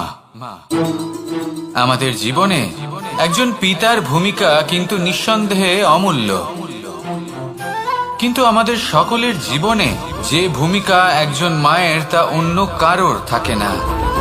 একজন মা একাই সন্তানকে বড় করতে পারেন, সংস্কারী করে তুলতে পারেন, তার জন্য পরিশ্রম করেন। আর এত কিছু কাজ করার পরেও তার কাজের জন্য তিনি প্রশংসা অবশ্য পান না। উল্টে যদি সেই সন্তান অনুচিত পথে চালিত হয়, অনুচিত কর্ম করে, তখন সেই মাকেই অপবাদের পাত্র হয়ে উঠতে হয়। আমাদের জীবনে মায়ের যোগদান কতটা সেটা বুঝুন। আপনাকে বড় করে তোলার জন্য উনি কতটা পরিশ্রম করেছেন সেটা বুঝুন। আজ থেকে, এখন থেকে, এই মুহূর্ত থেকে মাকে সম্মান করতে শিখুন। যখন সময় পাবেন, যখন সুযোগ হবে, তখন তার প্রশংসা করুন, ওনারও ভালো লাগবে। আর মায়ের এই মমতার জন্য, তার এই ভূমিকার জন্য আসুন সবাই মিলে আমরা তাকে প্রণাম করি, আর সকলে মিলে ভালোবেসে বলি, রাধা রাধা।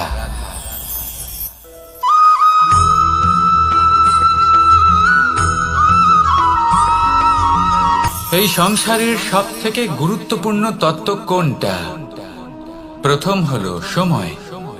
জন্ম থেকে মৃত্যু পর্যন্ত এই যে সময়, এটাই তো হলো জীবন।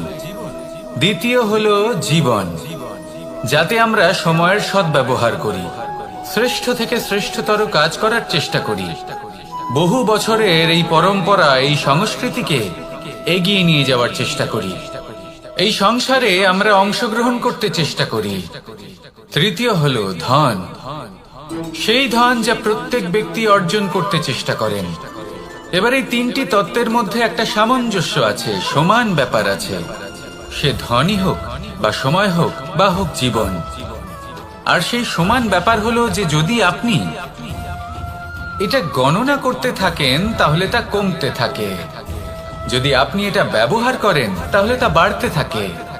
একে সংগঠিত করে রাখতে চেষ্টা করলে এ হাত থেকে ফসকে যায়, কিন্তু যদি আপনি একে সামলে রাখতে শিখে যান তাহলে এমন কাজ করবেন যাতে সংসারের সাথে সাথে পরবর্তী প্রজন্ম লাভবান হবে।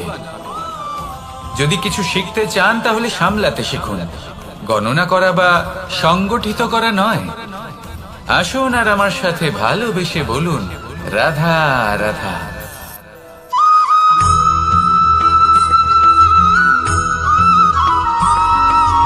কথায় আছে, প্রত্যেক পুত্র তার পিতার প্রতিচ্ছবি হয়, আর সমস্ত প্রতিচ্ছবি চায় যেন সে তার অস্তিত্ব প্রাপ্ত করতে পারে। পুত্র চায় সে যেন তার পিতার মতো হয় বা কখনো কখনো তার থেকেও শ্রেষ্ঠ হয়। সেটা কোনো অনুচিত ব্যাপার নয়। অনুচিত তখন হয় যখন পুত্র নিজের পিতার মতো হবার স্বপ্ন পূরণ করতে গিয়ে বা তার থেকেও শ্রেষ্ঠ হওয়ার স্বপ্ন পূরণে অনুচিত পথের আশ্রয় নেয়। কারণ তারপরে সে তার পিতার গুণগুলি আত্মসাৎ করতে চায় না। সে শুধুই এটা চায় যে সংসারের চোখে যেন আমি শ্রেষ্ঠ প্রমাণিত হই। এটা অনুচিত। সংসারে এমন অনেক মানুষ আছেন যারা এই কারণে শ্রেষ্ঠ হবার চেষ্টা করেন যাতে তার পরিবারের, তার পিতার সম্মান বৃদ্ধি পায়। এমনও মানুষ থাকেন, আর এটাই হলো পার্থক্য উদ্দেশ্যের। মনে রাখবেন, যদি আপনার উদ্দেশ্য শুভ হয় তাহলে পথও শুভ হবে, যদি আপনার উদ্দেশ্য অশুভ হয় তাহলে পথও অশুভ হবে। তাহলে নিজের পিতার মতো হবার চেষ্টা অবশ্যই করুন, তার থেকেও শ্রেষ্ঠ হওয়ার চেষ্টা অবশ্যই করুন, কিন্তু মনে রাখবেন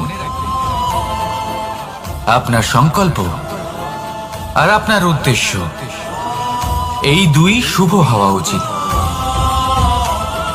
তাহলে আসুন আর আমার সাথে ভালোবেসে বলুন, রাধা রাধা।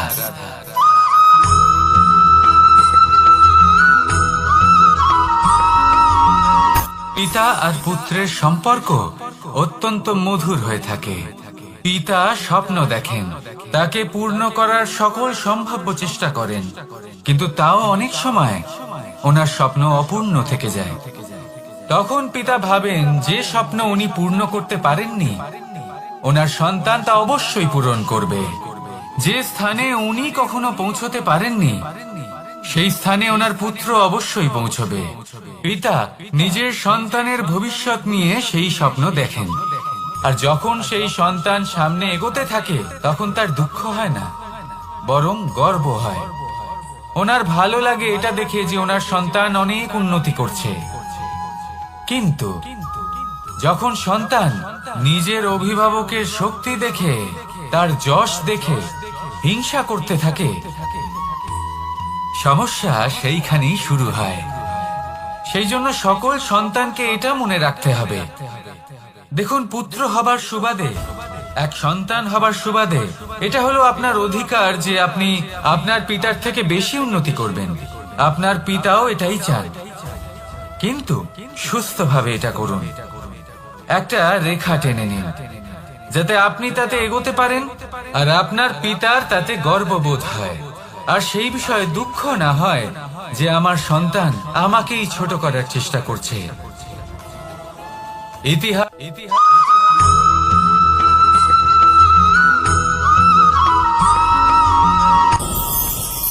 ভয়ের সাথে আমরা সবাই পরিচিত, কষ্টও আমরা সবাই পেয়েছি।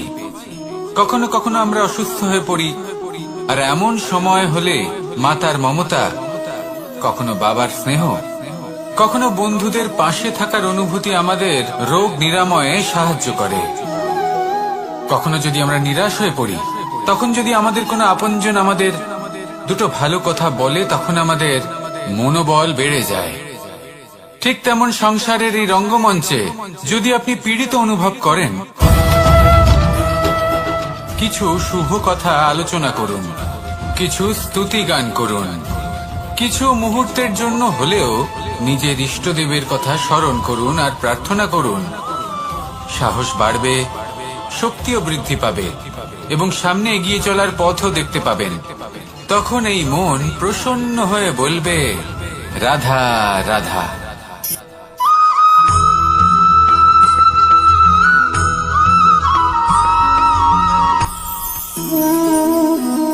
শক্তি এক অত্যন্ত বিচিত্র বস্তু, বা বলতে পারেন অনুভূতি। পিতা সবসময় চান যেন তিনি তার শক্তি পুত্রকে। আসুন আপনাকে সহজে বোঝাই। যদি আপনি সুপাত্র হন আর আপনাকে শক্তি দেওয়া হয়, তাহলে আপনি সেই শক্তির গুরুত্ব বুঝবেন, কোথায় সেই শক্তি প্রয়োগ করা উচিত সেটা বুঝবেন। আর এটা যেহেতু অর্জন করা শক্তি হবে, সেই শক্তির অপব্যবহার হবে না। কিন্তু যদি এই আপনি কুপাত্র হন আর যদি আপনাকে এই শক্তি দেওয়া হয়, তাহলে কি হবে? দেখতে গেলে এই শক্তি আপনি দান হিসেবে পেয়েছেন, তাই না আপনি এই শক্তির গুরুত্ব বুঝবেন আর না এর প্রয়োগ আপনি জানবেন। তার অপব্যবহার হওয়া সুনিশ্চিত। তাই যদি আপনি কোনো শক্তি অর্জন করতে চান, তাহলে আগে তার যোগ্য হয়ে উঠুন। পুত্র নয়, পাত্র হয়ে উঠুন। আর আমার সাথে ভালোবেসে বলুন, রাধা রাধা।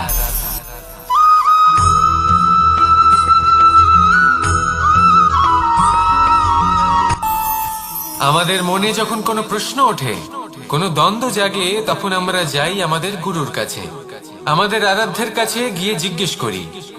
এইভাবেই একদিন আমি পৌঁছলাম আমার আরাধ্যের কাছে, আমার মহাদেবের কাছে, আর ওনাকে প্রশ্ন করলাম যে মহাদেব, জীবনে আনন্দ পাওয়ার, উৎসব পালনের, প্রেম ভাগ করে নেবার, জীবনকে উপভোগ করে নেওয়ার সর্বশ্রেষ্ঠ সময় কোনটা? মহাদেব হাসলেন আর উনি বললেন, জীবনে উৎসব পালনের সব থেকে শ্রেষ্ঠ দিন হলো মৃত্যুর ঠিক আগের দিনটা। প্রেম ভাগ করে নেওয়ার সব থেকে শ্রেষ্ঠ মুহূর্ত হলো মৃত্যুর ঠিক আগের মুহূর্ত। জীবনকে উপভোগ করে নেওয়ার সর্বশ্রেষ্ঠ প্রহর হলো মৃত্যুর এক প্রহর পূর্বে। তখন আমি চমকে গেলাম। আমি বললাম, কিন্তু মহাদেব, মৃত্যু তো অনিশ্চিত, আমরা জানিও না কবে আমাদের মৃত্যু হবে। মহাদেব আবার হাসলেন। উনি বললেন যে যদি আমরা এভাবে জীবন কাটাই যে আমরা জীবনের প্রত্যেক দিন, প্রত্যেক মুহূর্ত, প্রত্যেক প্রহর শেষ বলে মনে করি, তাহলে আমাদের সমস্ত জীবন আনন্দের সাথেই অতিবাহিত হবে। কি বলেন?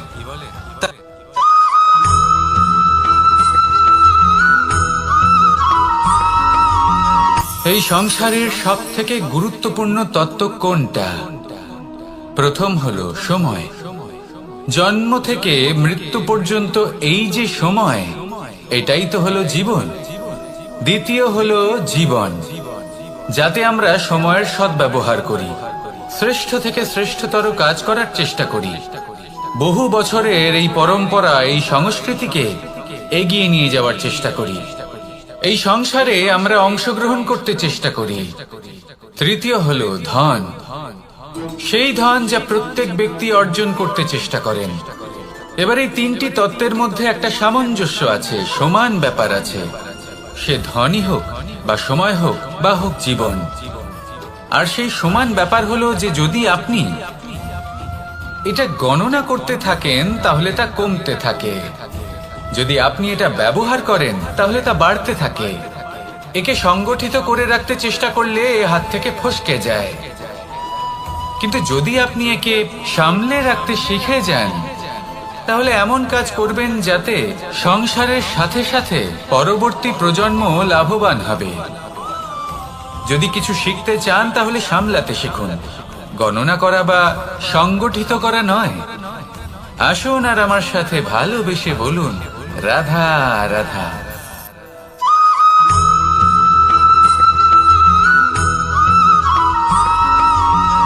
যখন আমরা কোনো বনে প্রবেশ করি, তখন এই সবুজ ঘাস দেখে, এই কোমল ঘাস দেখে আমাদের মন প্রফুল্ল হয়ে ওঠে। ভিন্ন ভিন্ন প্রজাতির ফুল, ভিন্ন ভিন্ন রঙের ফুল দেখে এই মন আনন্দে ভরে ওঠে। এখানে শিশুরা আনন্দ লাভ করে, বড়রা ভোজন গ্রহণ করেন, কথাবার্তা বলেন, হাঁটাহাঁটি করে বেড়ান। এবার ভেবে দেখুন, যখন এই উপবনের নির্মাণ হয়েছিল সেই সময় যদি এই মাটিকে সঠিকভাবে খনন না করা হতো, যদি তাতে সঠিকভাবে বীজ রোপণ না করা হতো, যদি কোনো সংঘর্ষ না হতো, পরিশ্রম না করা হতো, যদি চলতে চলতে পায়ে কাঁটা না বিঁধে যেত, তাহলে এই সুন্দর বন দেখে আমরা কি এই আনন্দ লাভ করতে পারতাম? কখনোই নয়। ধরুন কোন নদীর তটে সুন্দর একটি বন আছে, সেই বনের আনন্দ লাভ করতে গেলে আপনাকে সেই নদী পার করতেই হবে। যদি সুখের নদীর কাছে পৌঁছতে চান, তাহলে তটে যে কাঁটা রয়েছে সেগুলোর সাথে সংঘর্ষ করতেই হবে। এই সংসারে যদি আপনি সুখ লাভ করতে চান, তাহলে সুখ লাভের এই যাত্রা শুরু করতে হবে সংঘর্ষ দ্বারা। তাহলে সংঘর্ষকে স্বাগত জানান, এর পেছনেই সুখ রয়েছে যা আপনার জন্য অপেক্ষা করছে। এবার হাসুন আর আমার সাথে ভালোবেসে বলুন, রাধা রাধা।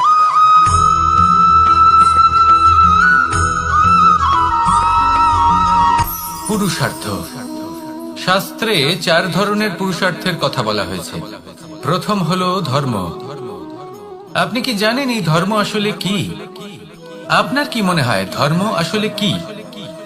কোনো বিশেষ ঈশ্বরকে মানাই কি ধর্ম বলা হয়? নাকি কোনো বিশেষ রীতি পালন করাই হলো ধর্ম? নাকি কোনো বিশেষ সাহিত্যকে সর্বশ্রেষ্ঠ মনে করাই হলো ধর্ম? না, ধর্ম হলো সেটা যাকে ধারণ করা যেতে পারে। আর ধারণ শুধু সেটাই করা যায় যা পবিত্র। পবিত্র শুধু তাকেই বলা হয় যা নিঃস্বার্থ, যার মধ্যে শাসন করার কোনো ইচ্ছে নেই, যা সরলভাবেই প্রবাহমান, জল এবং বায়ুর মতো। যখন কোনো ব্যক্তি ধর্মকে ধারণ করেন এবং সেই ধর্ম সেই ব্যক্তিকে রক্ষা করে, তখন তাকে ধর্ম বলা হয়। ধর্ম যা রক্ষা করে অহংকার থেকে, খারাপ চিন্তার হাত থেকে। সেই জন্য পুরুষার্থ গড়ে তোলার আগে, ধর্ম পালন করার আগে ধর্মের প্রকৃত অর্থ কি সেটা বুঝে নিন। এটা জেনে রাখুন যে সমস্ত ধর্মের আধার, সমস্ত ধর্মের ভিত শুধুমাত্র ভালোবাসা। আসুন আর এই ভালোবাসার সাথেই বলুন, রাধা রাধা।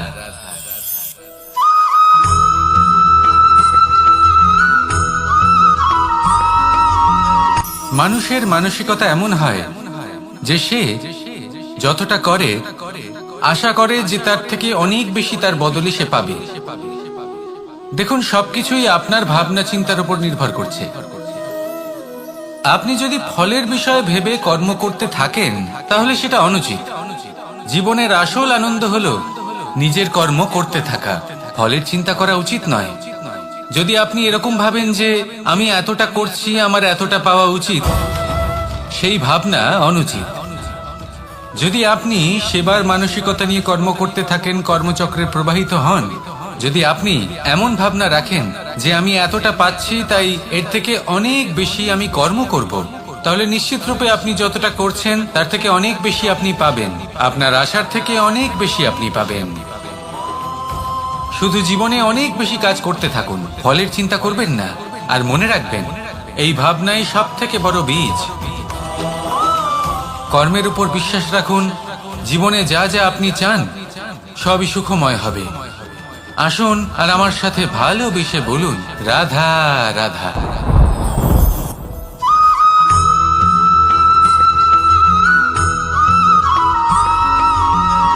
সংসারে আমাদের জীবনে যখন কোনো সুখ বা দুঃখ আসে, তার জন্য আমরা কাউকে না কাউকে অবশ্যই দায়ী করে থাকি, তাই না? এই ব্যক্তি আমাদের সাথে এরকম কাজ করেছেন, তাই আমার সাথে এমন হলো। ওই ব্যক্তি যদি এমনটা না করতেন তাহলে আজ আমি ওই স্থানে পৌঁছতে পারতাম। সবই আপনার দৃষ্টিভঙ্গির উপর নির্ভরশীল, আর যদি আপনার দৃষ্টিভঙ্গি এমন হয় তাহলে তা অনুচিত। সত্যি কথা বলতে এই সংসারে ভিন্ন ভিন্ন ধরনের মানুষ আছে। এটা আপনার উপর নির্ভর করছে কিভাবে তাদের স্বাগত জানাবেন। একবার ভাবুন, আমি আমার দুটো হাত সামনে নিয়ে এলাম, দুটো মুঠো খুলে দিলাম। দুই প্রকারের মানুষ আসবেন, কিছু না কিছু দিয়ে যাবেন। এই মুঠো যদি আমি বন্ধ করে দিই তাহলে না কেউ আমাকে কিছু দিতে পারবে, না আমার কিছু যাবে আসবে। নিশ্চয়ই বুঝতে পারছেন এই দুই ধরনের ব্যক্তি কারা এবং তারা কি দিয়ে যান। আমি যদি নিজের মুঠো খুলে দিই তাহলে কিছু ভালো মানুষ আসবেন, আমাকে আনন্দ, সন্তুষ্টি, জ্ঞান প্রদান করে যাবেন, ভালো অভিজ্ঞতা দিয়ে যাবেন। কোনো খারাপ ব্যক্তি যদি আসেন তাহলে তিনিও খারাপ অভিজ্ঞতা দেবেন, যার থেকে আমি শিক্ষা লাভ করব। এই সব কিছু আমি লাভ করতে পারি। মুঠো যদি বন্ধ করে রাখি তাহলে আমি কিছুই পাবো না। দেখুন, এই সংসারে প্রত্যেকের জীবনে এইরকম। প্রত্যেকের জীবনে সবকিছুই আছে, ভালো খারাপ দুই মানুষই আছে, ভালো অভিজ্ঞতা আছে, খারাপ অভিজ্ঞতা আছে। নির্ভর করছে আপনার উপর যে আপনি কি করবেন, এনাদের স্বাগত কিভাবে জানাবেন, কার থেকে কি বুঝবেন, কি শিখতে পারবেন, আর কোন দৃষ্টিভঙ্গি নিয়ে অগ্রসর হবেন। এটাই নির্ধারণ করবে যে আপনার জীবন কেমন হবে। আসুন আমার সাথে ভালোবেসে বলুন, রাধা রাধা।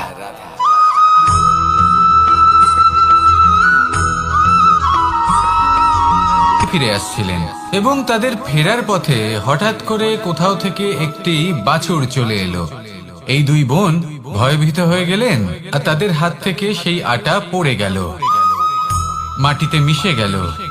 এবার এই পুরো ঘটনাক্রমে যদি কারোর বিন্দুমাত্র লাভ হয়ে থাকে, বিন্দুমাত্র আনন্দ পেয়ে থাকে, তাহলে সে কে? সেই ছোট বোন, যিনি মাঝে মাঝেই গমের দানা তুলছিলেন এবং খাচ্ছিলেন। কিছুটা হলেও উনি আনন্দ লাভ করেছিলেন। এবার এরকমই হলো আমাদের জীবনে ভক্তি এবং ভালোবাসা সংক্রান্ত বিষয়। মানুষ নিজের জীবনের দৈনিক কাজে এতটাই ব্যস্ত হয়ে পড়েন, প্রত্যেকদিন শুধু কাজ কাজ কাজ কাজ করতে থাকেন, আর তাতে ভক্তি এবং ভালোবাসার জন্য সময় বার করতেই পারেন না। দেখুন, জীবনে ভক্তি আর প্রেমের এই যে ছোট ছোট মুহূর্ত আছে, এগুলো যদি আপনি যাপন করতে পারেন তাহলে তাতেই আপনি তৃপ্তি লাভ করবেন। বাকি সবই আপনার ব্যর্থ বলেই মনে হবে। জীবনে যখনই আপনি কোনো কাজ করবেন, ঈশ্বরের প্রতি সমর্পিত হয়ে সেই কাজ করুন। আর যখনই সময় পাবেন তাহলে সেই সময় নিজের আপনজনদের দিন, যাদের আপনি ভালোবাসেন, তাদের প্রতি যত্নবান হন, তাদের শুভাকাঙ্ক্ষী হন। এই প্রেম আর ভক্তির ছোট ছোট মুহূর্তগুলো আপনার জীবনকে চরিতার্থ করে তুলবে। আসুন আমার সাথে ভালোবেসে বলুন, রাধা রাধা।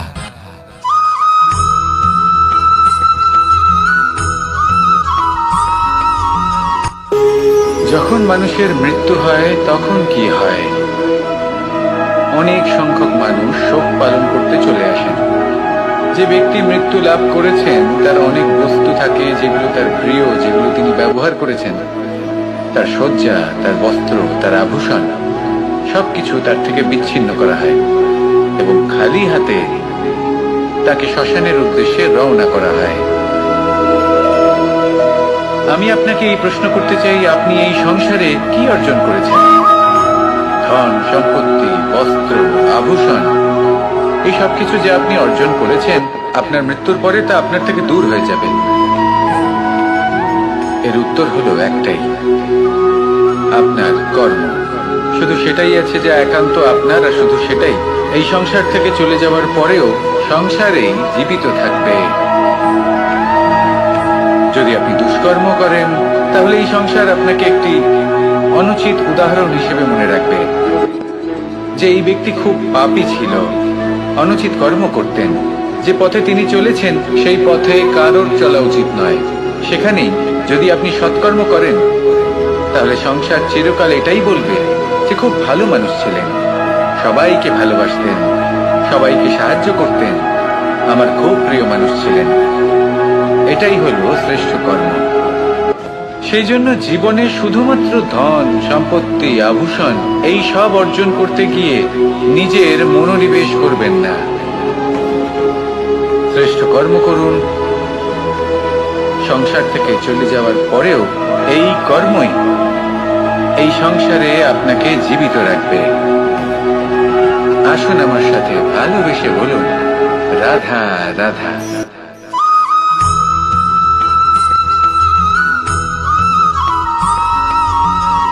পুরুষার্থ। শাস্ত্রে 4 ধরনের পুরুষার্থের কথা বলা হয়েছে। প্রথম হলো ধর্ম।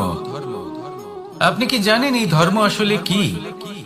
আপনার কি মনে হয় ধর্ম আসলে কি?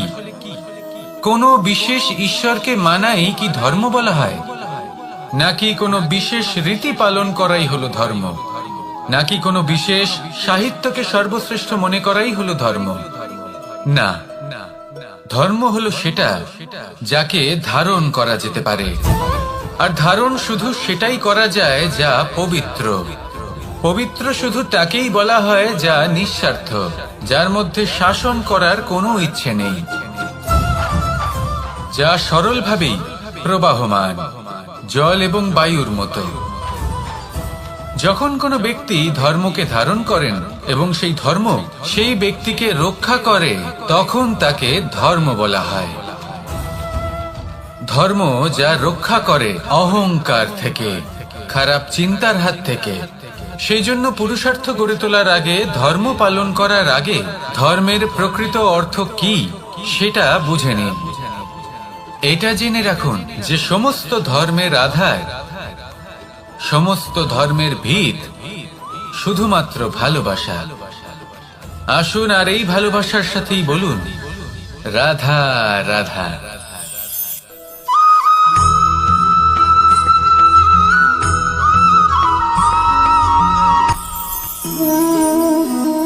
শক্তি এক অত্যন্ত বিচিত্র বস্তু, বা বলতে পারেন অনুভূতি। পিতা সবসময় চান যেন তিনি তার শক্তি পুত্রকে। আসুন আপনাকে সহজে বোঝাই। যদি আপনি সুপাত্র হন আর আপনাকে শক্তি দেওয়া হয়, তাহলে আপনি সেই শক্তির গুরুত্ব বুঝবেন, কোথায় সেই শক্তি প্রয়োগ করা উচিত সেটা বুঝবেন। আর এটা যেহেতু অর্জন করা শক্তি হবে, সেই শক্তির অপব্যবহার হবে না। কিন্তু যদি এই আপনি কুপাত্র হন আর যদি আপনাকে এই শক্তি দেওয়া হয়, তাহলে কি হবে? দেখতে গেলে এই শক্তি আপনি দান হিসেবে পেয়েছেন, তাই না আপনি এই শক্তির গুরুত্ব বুঝবেন, আর না এর প্রয়োগ আপনি জানবেন। তার অপব্যবহার হওয়া সুনিশ্চিত। তাই যদি আপনি কোনো শক্তি অর্জন করতে চান, তাহলে আগে তার যোগ্য হয়ে উঠুন। পুত্র নয়, পাত্র হয়ে উঠুন। আর আমার সাথে ভালোবেসে বলুন, রাধা রাধা।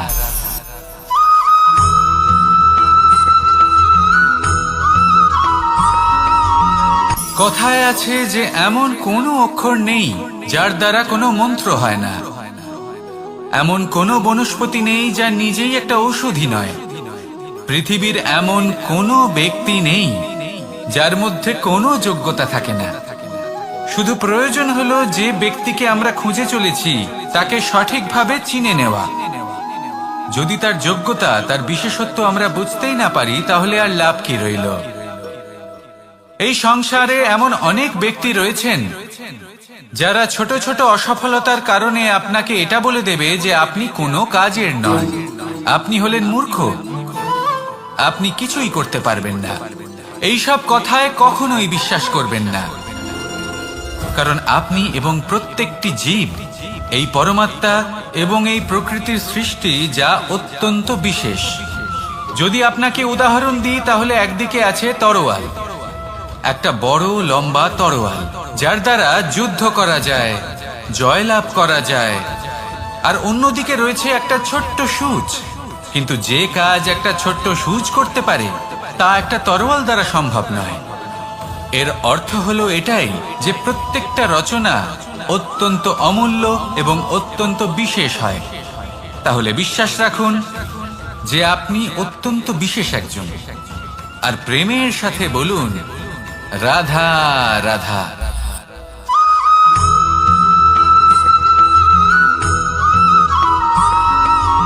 মানুষের একটি সমস্যা আছে যে মানুষ সাফল্যকে মাপতে থাকেন, লক্ষ্যপ্রাপ্তিকে মাপতে থাকেন এবং তার তুলনা করতে থাকেন। যে ও এত কিছু পেল আর আমি পেলাম না। ওর কাছে এত কিছু আছে কিন্তু আমার কাছে নেই। এই তুলনা করার জন্য ওনারা দুঃখী হয়ে পড়েন, নিরাশ হয়ে পড়েন। তাই আমি একটা প্রশ্ন করছি যে এটা কি উচিত? এই সংসারে আপনি কি নিয়ে তুলনা করবেন, যেখানে সূর্যদেব চন্দ্রমা দুজনেই আছেন, দুজনেই হলেন বিশেষ, দুজনেই নিজ নিজ সময়ে উদিত হন। এদের মধ্যে একজন না থাকলে তাহলে আমাদের জীবন কঠিন হয়ে পড়বে।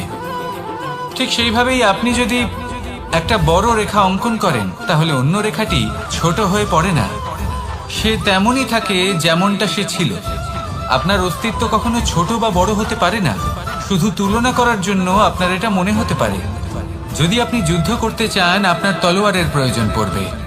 যদি বস্ত্র তৈরি করতে চান এত বড় তলোয়ার দিয়ে কিছুই হবে না, তখন প্রয়োজন পড়বে একটা ছোট্ট সূচের। তাই তুলনা করবেন না, না নিজেকে ছোট মনে করবেন না অন্য কাউকে।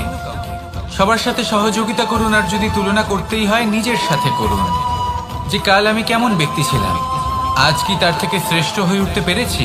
ভেবে দেখুন ভবিষ্যতে গিয়ে আপনি কতটা শ্রেষ্ঠ ব্যক্তি হতে পারেন। আসুন আমার সাথে ভালোবেসে বলুন রাধা রাধা।